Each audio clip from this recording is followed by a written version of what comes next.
வணக்கம் இனிய நண்பர்களே, நான் உங்கள் அன்பன் முத்துக்குமார் பாஸ்கரன் பேசுகிறேன். இன்றைக்கி நம்ம கலர் படம் சேனலில் என்ன டாபிக்னு பார்க்குறது முன்னாடி நான் எப்போதும் உங்கள்கிட்ட அன்போட உரிமையோடு கேட்குற ஒரு 4 விஷயம். நம்ம சேனல் இது வரைக்கும் சப்ஸ்கிரைப் பண்ணாதவங்க சப்ஸ்கிரைப் பண்ணுங்கள், லைக் பண்ணுங்கள், ஷேர் பண்ணுங்கள், கமெண்ட் பண்ணுங்கள். வாங்க நண்பர்களை வீடியோ பார்க்க போகலாம். உணவு தேடி வேட்டையாடி வாழ்ந்த நம்மை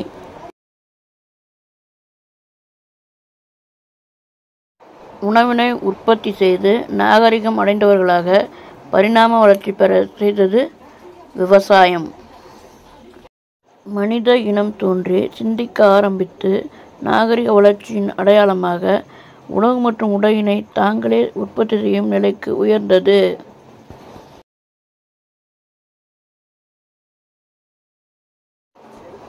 பண்டிகைகள், விழாக்கள் என நாம் கொண்டாடும் அனைத்து விழாக்களுக்கும் விவசாயமே முதல் காரணமாக உள்ளது என்பதை விளக்கும்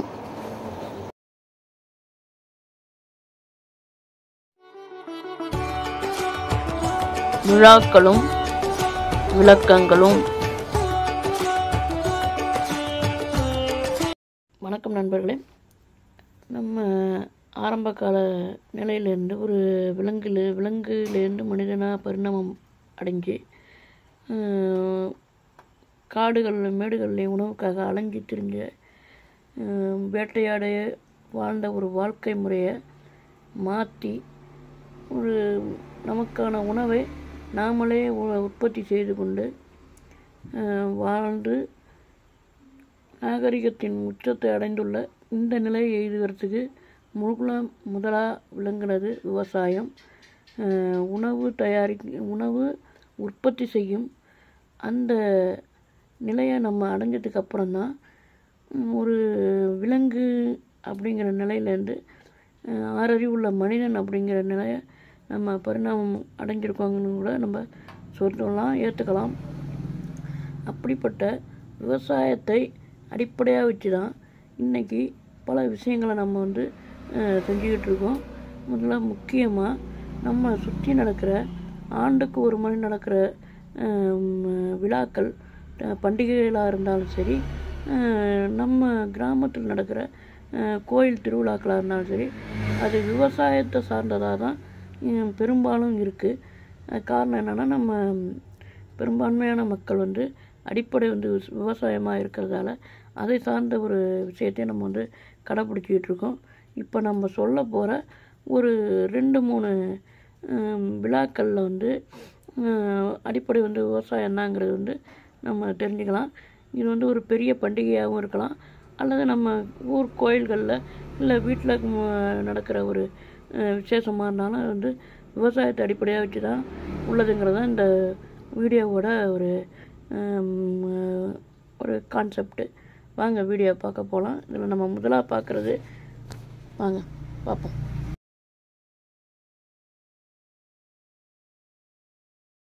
நண்பர்களே, நம்ம முதல்ல 2 பண்டிகையை பற்றி பார்த்துருவோம். முதல்ல நம்ம பார்க்குறது நம்ம தமிழர்களின் பண்டிகையான ஜல்லிக்கட்டு.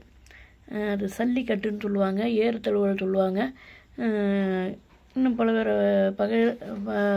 பெயர்களில் பல ஊரில் எருது விரட்டி பிடிச்சி விளையாடுற அந்த விளையாட்டு பிரபலமாக இருக்குது. தை மாதம் பொங்கலுக்கு அடுத்த நாள் நம்ம கொண்டாடுறோம், மாட்டு பொங்கல் கொண்டாடுறோம். அதுலேருந்து இந்த ஏறு தழுவல்ங்கிறது நடக்கும், ஜல்லிக்கட்டுங்கிறது நடக்கும். அது எப்படி உருவானுச்சுங்கிறதுக்கு நம்ம முதல்ல பார்ப்போம்.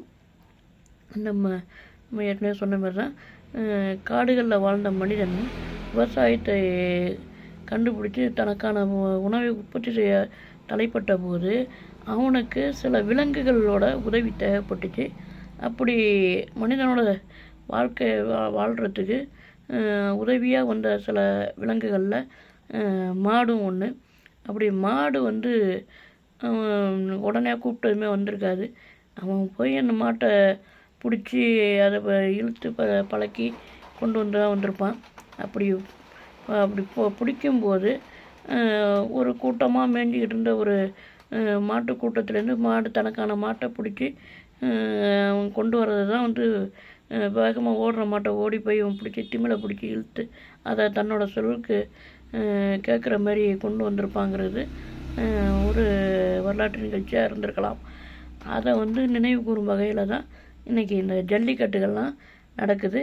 அந்த ஜல்லிக்கட்டுன்னா அதோட கழுத்தில் வந்து சில்லறைகளை கட்டி விட்டு, அது சல்லின்னாக்கா சில்லறை காசுகள், அந்த சல்லிகளை கட்டி அந்த கட்டை அவுத்து எடுக்கிறவன் வந்து சல்லிக்கட்டு, அந்த கொம்புலையோ கழுத்துலையோ கட்டியிருக்க அந்த இதை கட்டி அதை எடுத்துக்கிறவன்னா அதான் அதோட அவனோட வெற்றிக்கான பரிசாக வந்து ஒரு காலத்தில் அறிவிக்கப்பட்டிருக்கலாம். அதுதான் வந்து சல்லிக்கட்டுன்னு மாறியிருக்கலாங்களா. அந்த ஜல்லிக்கட்டோட வரலாறில் வந்து நம்ம சொல்லி கேள்விப்படுறோம். அது வந்து பிற்காலத்தில் ஒரு விளையாட்டாக மாறினுச்சு. ஆனால் அவனோட வாழ்க்கை முறை வந்து இந்த அவனோட மாடு பிடிக்கிறதுல வந்து ஆரம்பிச்சிருக்குன்னு சொல்லலாம். நம்ம அடுத்து பார்க்கலாம்.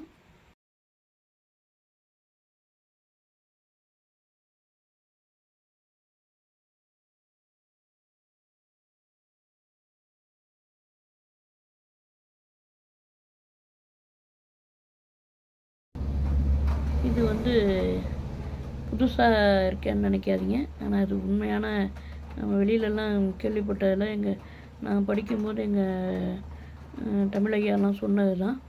அதாவது விநாயகர் சதுர்த்தி, அதுக்கு வந்து பிள்ளையார் வந்து நம்ம வீட்டில் வச்சு களிமண்ணால் செய்யப்பட்ட விநாயகரை வீட்டில் வச்சு கும்பிடுவோம். அதை அடுத்த நாள் கொண்டு போய் ஆற்றுல குளத்துல கரைப்போம். அது வந்து ஒரு ஐதீகமாக போயிட்டுருக்கு. அதை தான் இன்றைக்கி வந்து பெரிய அளவில் செய்கிறாங்க. ஆனால் அதில் வந்து நம்ம கெமிக்கல்லாம் கலந்து செய்கிறதால ஒரு சுற்றுச்சூழல் பாதிப்புலாம் இருக்குதுன்னு சொல்கிறோம். அதுக்கெல்லாம் நிறைய சட்டம்லாம் இருக்குது. இப்போ நிறைய வழிகாட்டு நெறிமுறைகள்லாம் செயல்படுத்தி தான் அதுக்கு செய்கிறாங்க. சரி, அது செய்கிறதுக்கும் இதுக்கும் என்ன விவசாயத்துக்கு என்ன சம்மந்தம்னா, அது கொண்டாடப்படுகிற காலகட்டம்னு ஒன்று இருக்குது.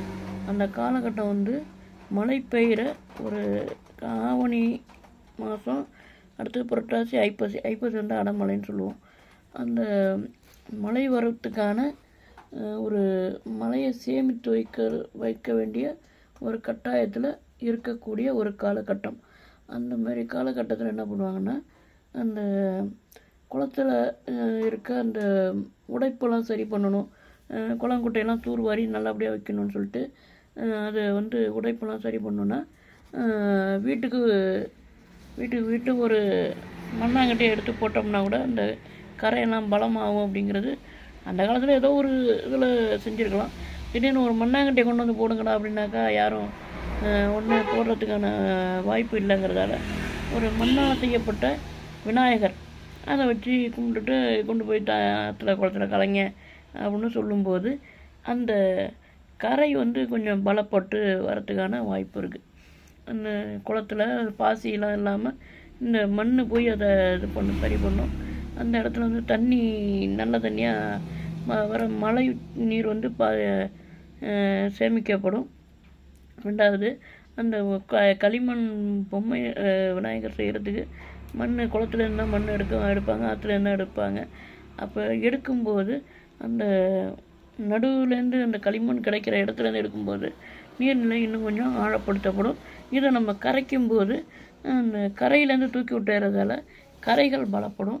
உள்ளே வந்து குழியாக ஆழமாக இருக்கும், மேலே கரைகள் பலப்படுங்கிறது வந்து ஒரு அந்த காலத்தில் அவங்க சிந்திச்சு ஒரு விஞ்ஞான ரீதியாக கொண்டு வந்தது தான் இந்த விநாயகர் சதுர்த்தி. விநாயகர் கும்பிட்டுட்டு மறுநாள் கொண்டு போய் தண்ணியில் கரைக்கிறது.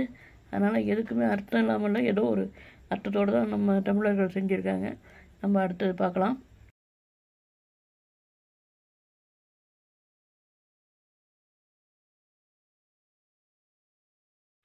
நம்ம வந்து அடுத்தது வந்து இப்போ மாடு பிடிச்சாச்சு, ஏர் உழுவுறதுக்கு மாடு ரெடி. அடுத்து என்ன ஒன்றும் விதைக்கு வந்து என்ன பண்ணுறது, விதை நம்ம வந்து ஏற்கனவே நம்ம சேமித்து வச்சுருக்க விதையிலேருந்து தான் நம்ம வந்து எடுத்துக்க முடியும். அந்த எடுத்துக்கிற அந்த விதையை நம்ம எல்லா விதையும் வந்து முளைச்சிடும் இதாக இருக்குன்னு சொல்ல முடியாது. அதேமாதிரி மண் பதமாக இருக்காருன்னு பார்க்கணும். எல்லா விதையும் தூவி விட்டுட்டு நம்ம வந்து எல்லா இடத்துலையும் பதிஞ்சிட்டு இந்த இடம் ஒரு பக்கம் மட்டும் விளைஞ்சிருக்கு, ஒரு பக்கம் விளையாமல் போயிட்டு அப்படின்னு நம்ம சொன்னோம்னா அது பெரிய நஷ்டமாக போயிடும். அதுக்காக என்ன பண்ணணுன்னா கொஞ்சோண்டு சாம்பிள், கொஞ்சம் விதை, கொஞ்சம் மண், அதை சாம்பிள் எடுத்துக்கிட்டு அந்த மண்ணில் வந்து இந்த விதையை மலைய வச்சு பார்க்குறது. அது நல்லா விளைஞ்சிருந்ததுன்னா இந்த மண்ணில் இந்த விதையை போடலாம் அப்படின்னு ஒரு முடிவுக்கு வர்றது. இதை வந்து எடுத்துக்கிட்டு அந்த ஊர் தெய்வத்துக்கு ஒரு காணிக்கையாக செய்யலாம் அப்படின்னு ஆரம்பித்தது தான் இந்த முளைப்பாரி எடுத்துகிட்டு போகிறது. இந்த முளைப்பாரி எடுத்துகிட்டு ஊர்வலமாக போவாங்க. கோயில் திருவிழாக்களில், உள்ளூர் கோயில் திருவிழாக்களில், மாரியம்மன் கோயில் திருவிழா இருந்தாலும் சரி, ஐயனார் கோயில் திருவிழா இருந்தாலும் எதாக இருந்தாலும் அந்த முளைப்பாரி எடுக்கிறதுங்கிறது ஒரு மிகப்பெரிய ஒரு விசேஷமாக நடந்துக்கிட்டு இருக்கும். அதில் வந்து என்னென்னா அந்த வீட்டு பெண்கள் அதிகமாக கலந்துப்பாங்க, கன்னி பெண்கள் கலந்துப்பாங்க. எங்கள் வீட்டில் அந்தமாரி கன்னி பெண் வந்து திருமணத்துக்கு ரெடியாக இருக்கா அப்படிங்கிறத சொல்கிறதுக்கான ஒரு சமிக்கையாகவும் அதை நம்ம வந்து பார்க்கலாம்.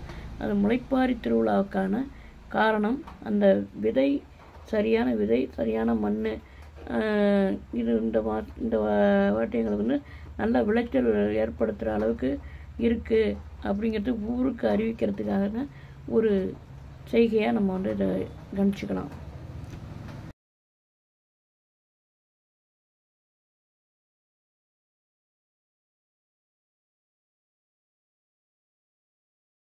அபிஷேகம், கும்பாபிஷேகங்கிறது வந்து ஒரு கோபுரத்தில் ராஜகோபுரம், விமானம் எல்லாம் ஒரு கோயில், ஊர் நடுப்புற கோயில் இருக்கும், பெரிய கோயிலாக இருக்கும். அந்த கோயிலில் வந்து ஒரு 4 கோபுரங்கள் இருக்கும்.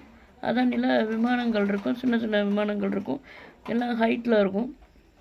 அந்த ஹைட்டில் கலசங்கள் இருக்கும். அந்த கலசத்தில் வந்து 12 ஆண்டுகளுக்கு ஒரு முறை அதை எடுத்து சுத்தம் பண்ணி அதை வந்து கும்பாபிஷேகம் பண்ணுவாங்க. இது வந்து கும்பாபிஷேகத்தோட பேசிக்.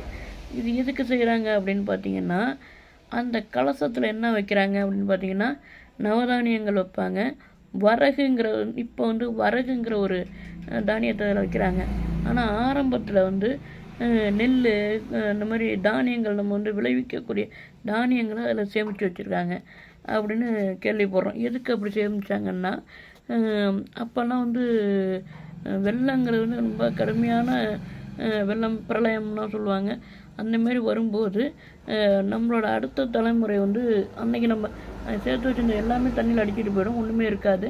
மறுபடியும் நம்ம அதை ரீகால் பண்ணி கொண்டு வரணுங்கிறதுக்கு வந்து நம்மள்ட்ட அந்த விதைகள் தேவைப்படுங்கிறதுக்காக தான் அந்த விதைகளை வந்து அங்கே கொண்டு போய் யாருக்கும் எட்டாத இடத்துல கொண்டு போய் வச்சாங்க. அது வந்து கருங்கல்லான கோயிலுங்கிறதால தண்ணியில் அடிச்சுட்டு போகாது, மேலே உயரத்தில் இருக்கிறதால வந்து எந்த விதமான பாதிப்புக்கும் இல்லாமல் பாதுகாப்பாக இருக்கும் அப்படிங்கிறதால அது எப்போ வேணாலும் நம்ம வந்து எடுத்து அதை நம்ம வந்து யூஸ் பண்ணிக்கலாம், நம்ம வந்து விளைவிச்சுக்கலாம், மறுபடியும் அதுலேருந்து நம்ம தேவையானதை எடுத்துக்கலாம் அப்படிங்கிற ஒரு திட்டமிடுதல் தான் இந்த கும்பாபிஷேகத்தில் அந்த கும்ப கலசத்தில் இந்த விதைகளை வச்சு வைக்கிறாங்க.